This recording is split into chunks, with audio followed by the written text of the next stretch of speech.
حول ولا قوة الا بالله العلي العظيم. صلوا على النبي صلى الله يشفع فيكم. اللهم صل وسلم وبارك على سيدنا محمد وعلى اله وصحبه اجمعين. هنسلق الاول الكرنب، نبتدي الاول بالكرنب. حطيت هنا ميه في الحله وحطيت فيها معلقتين ملح واحط فيها نص معلقه كمون، نص معلقه كمون عشان بس ريحه الكرنب. تمام. الكرنب يا جماعه ما بيغيبش معانا، بياخد 3 دقايق على الجهه اللي تحت وبعدين 3 دقايق على الجهه التانية. تمام. بتحطي الاول من عند العروق دي بتبقى لتحت في الاول لان العروق بتغيب شويه في السلق. خلاص بتبتدي بالعروق الاول لان الميه بتبقى مغليه وسخنه كده اهو. مجرد ما بتتسلق بصوا بنبتدي اهو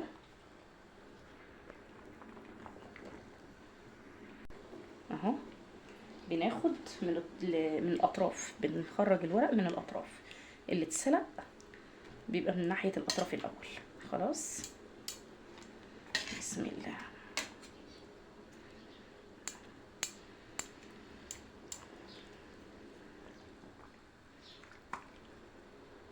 بسم الله الرحمن الرحيم.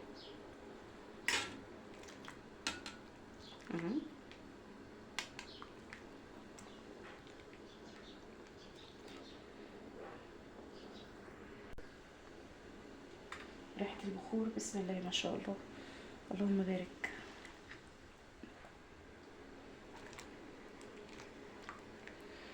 بحب ريحة البخور قوي، في روايح كده انا بحبها وفي روايح ما بستحملش ان انا اشمها بصراحة.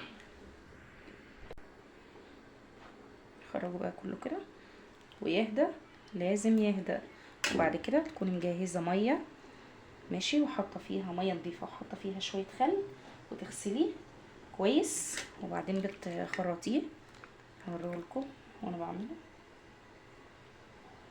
لازم يتغسل بميه بخل يا جماعه عشان الرش والحاجات اللي بتتحط في الزرع، الرش والكيماويات والحاجات ديت. الخل كويس ليها، الخضره والفاكهه والحاجات. هنا الميه اهي بتاعت غسيل الكرنب، نحط فيها هنا معلقتين خل. تمام كده. وننزل هنا بالكرنب نغسله كويس جدا. تمام كده واتصل الورقه وكده بسم الله. خلاص ونيجي هنا اهي. اللي عايزه بقى تقطعه على بلانشه يا جماعه براحتك اهي، مش مستاهله يعني بلانشه ولا مستاهله اي حاجه. خلاص الورقه اللي هي كده اهي تبقى يا دوبك اهي. تمام كده اهي. ورقه تانية برضو عشان بس البنوتات اللي بادئه. بسم الله. انا بحب الصوابع صغيره شويه. المحشي بتاعي كده خلاص. قطعت الكرنب اهو، الكرنبايه الصغيره الجميله دي. خلاص. وهنا كان عندي نص كيلو بتنجان على نص كيلو كوسه، نص كيلو كوسه سليت فيهم بالليل كده قورتهم. تمام. وقورت البتنجانه اللي كبيره شويه بقوم قسمها 2 يا جماعه. البتنجانه الكبيره بقوم قسمها 2. تمام. وبقورها عشان يفضل محتفظ باللون ده وما يسودش. انا بحط عليه من غير ما احطه في التلاجة، بحط عليه معلقتين خل في شويه ميه وبحط عليهم معلقه صغيره ملح وبدوبهم كويس بمعلقه في قلب الطبق الكبير ده. وبعدين ايه او اي طبق عندك بوله او اي حاجه، وبعدين بحطهم فيها وبغطيهم وبسيبهم بالليل هنا في المطبخ، ما بحطهمش في التلاجة في البرد. خلاص. والفلفل برضو غسلته نفس النظام وجهزته للمحشي عشان احنا بنحب الفلفل. ربع كيلو فلفل على نص كيلو كوسه على نص كيلو بتنجان على اللقشه الجميله دي. تمام. خلاص كده. نحمر بقى البصل عشان نعمل الصلصه يلا بتاعت المحشي. بسم الله. الزيت حطينا زيت كده وسخن يلا ننزل عليها على طول البصل.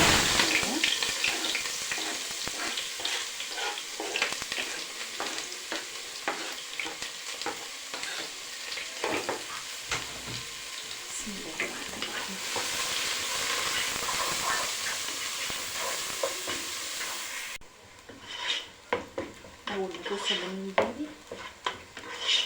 تخش على الدجاج. انا مش عايزه احمرها، انا عايزاها لون فاتح خالص يعني الدرجه اللي بعد دي على طول. ما احمرهاش.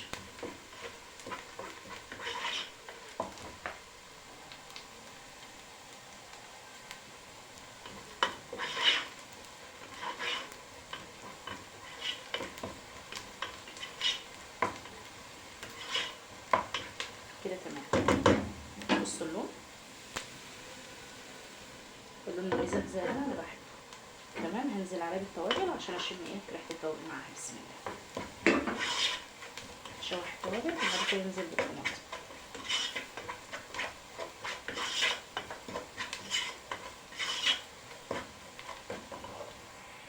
مع التوابل هنزل بنص عود قرفه. تمام. المحشي بيحب الكزبره الناشفه والقرفه، بس انا الكزبره خلصانه من عندي. بسم الله. هنزل بالصلصه. الطماطم اللي انا خلطاها، الطماطم دي انا خلطاها فيها قرنين فلفل احمر حامي او بارد بقى اللي يريح، بس انا بحب احط عليه فلفل احمر. نغطي عليها تتسبك.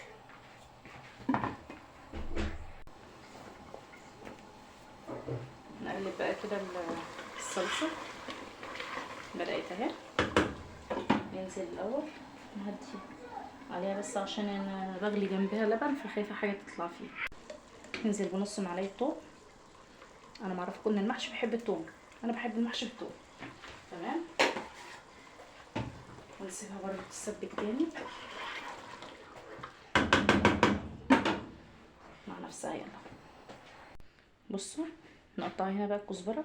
الكزبره يا جماعه انا باجي الكزبره اهي بحاول على قد ما اقدر اسويها بعد ما غسلتها ونشفتها كويس.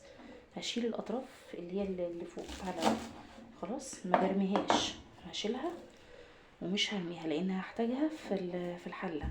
بفرشها في الحله بتاع او الصينيه بتاعه المحشي. تمام. وهنقسم دي كده، الحزمه دي كده كده، وبعد ما نقسمها نجيب الجزء اللي احنا قسمناه ده ونحطه فوق ده كده ونحاول نسويه. بصي ونيجي بقى كده افرمي ناعم قد ما تقدري، نعم الكزبره. تمام. بعد ما نخلص فرم الكزبره ننزلها على طول على الصلصه. بسم الله.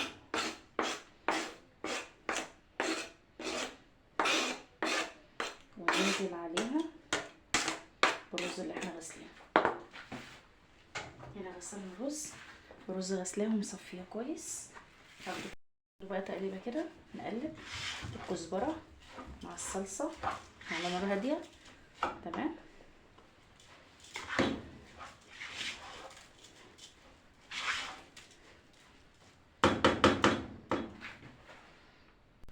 انا كنت هنا ناقصه شايله شويه معلقه صلصه كده على جنب، هخشها الاول لما اشوف هحتاجها ولا لا. فانا حسيت ان كده الرز محتاجها فحطيتها. تمام. شوحت بقى شويه كده في الرز والخضره. تمام.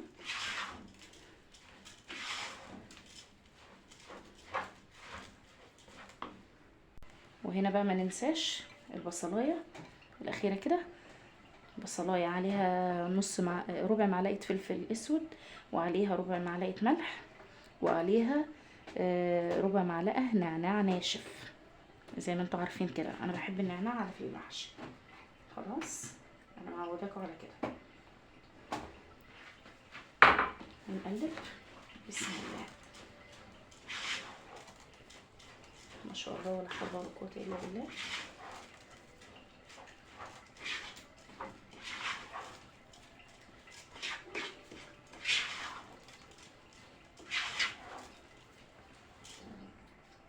بصوا بقى هنا هعمل ايه.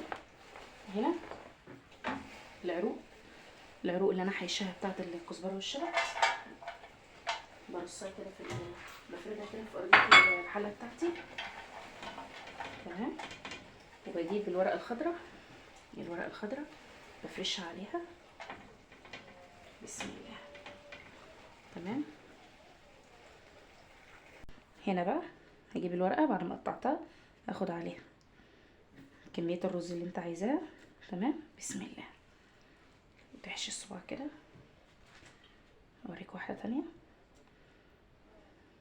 اهي، بس حاولي الكمية كلها تبقى قد بعضها، يعني الصوابع تبقى قد بعضها. تمام اهي.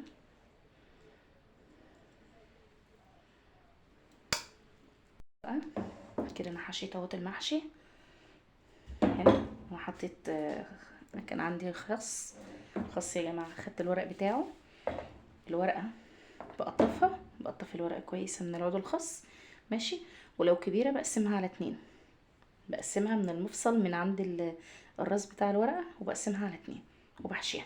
ولو صغيره بحشيها زي ما هي خلاص. وكان عندي هنا ربع كيلو فلفل، حطيته اهو في النص اهو، ربع كيلو الحمد لله. وهنا برضو رصيت الكوسه، نص كيلو كوسه على نص كيلو بتنجان اهو. وهعلق عليه اللي اوريهولكم.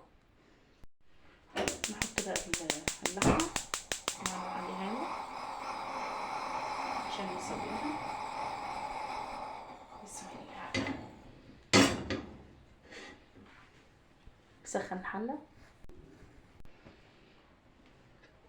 حطينا في الحله فصين مستكه يسيحوا عشان ننزل عليهم اللحمه. يلا معايا هنا نص كيلو لحمه. بسم الله. بسم الله.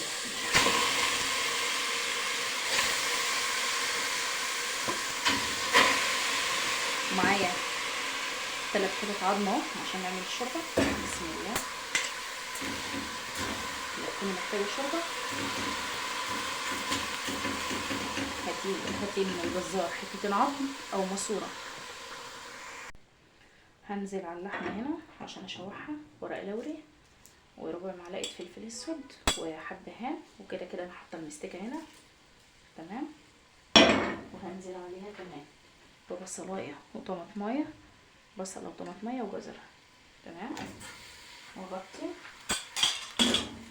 واسيبها تتشوح مع نفسها شويه على نار هاديه تمام، لحد ما تاخد كده نص تسويه ولا حاجه، وانزل عليها بميه مغليه. نشوف بقى اللحمه بتاعتنا بس اتشوحت اهو ما شاء الله. هنزل عليها بقى على طول بالميه المغليه او الميه السخنه. بسم الله. مسخنه كده الكاتل جنبك وتنزلي عليها على طول ميه سخنه ماشي. كده وتسيبيها برضو على نار هاديه مع نفسها كده وتستوي تمام. لما تستوي هنرجع. يلا بقى نعقد للمحشي، نسوي المحشي سوا. يلا بسم الله. بسم الله الرحمن الرحيم. الشوربه كده بسم الله نوزعها. حاولي تحطي على الفلفل، انا حاطه على الفلفل كده فعشان ايه المحشي ما يفكش. على الفلفل بالراحه.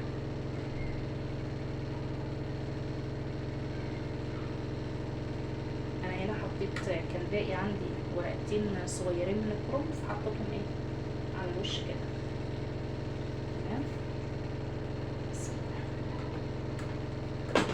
نسيت. هنحاول كده ايه ننزل الشوربه كده في الحله من تحت بس كده.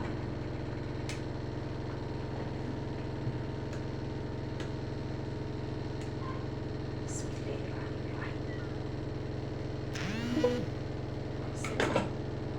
نسويها ونحط برضو على محشي الكرنب على محشي البتنجان ما شاء الله. اللهم بارك. ننزل عليها ايه، ننزل عليها. حاولي تحطي في الجنب الفاضي كده اي حته فاضيه كده تحطي فيها تمام. يعني بلاش تحطي على الحاجه نفسها عشان ما تفوقش. ما نكترش لان الكوسه والبتنجان ما بيحتاجوش شوربه كتير تمام. هنولع عليهم. انا هسوي الكوسه الاول شويه على النار، اغليها على النار وبعد كده ادخلها الفرن. انا دايما متعوده بعملها كده تمام اهي. اسويها الاول كده على النار وبعد كده ادخلها الفرن. يعني اول ما بتيجي الشوربه دي تنشف شويه منها بدخلها بقى الفرن وهدي عليه. يلا بقى سوينا المحشي. بسم الله نغرف كده. بسم الله ما شاء الله، لا حول ولا قوة الا بالله العلي العظيم.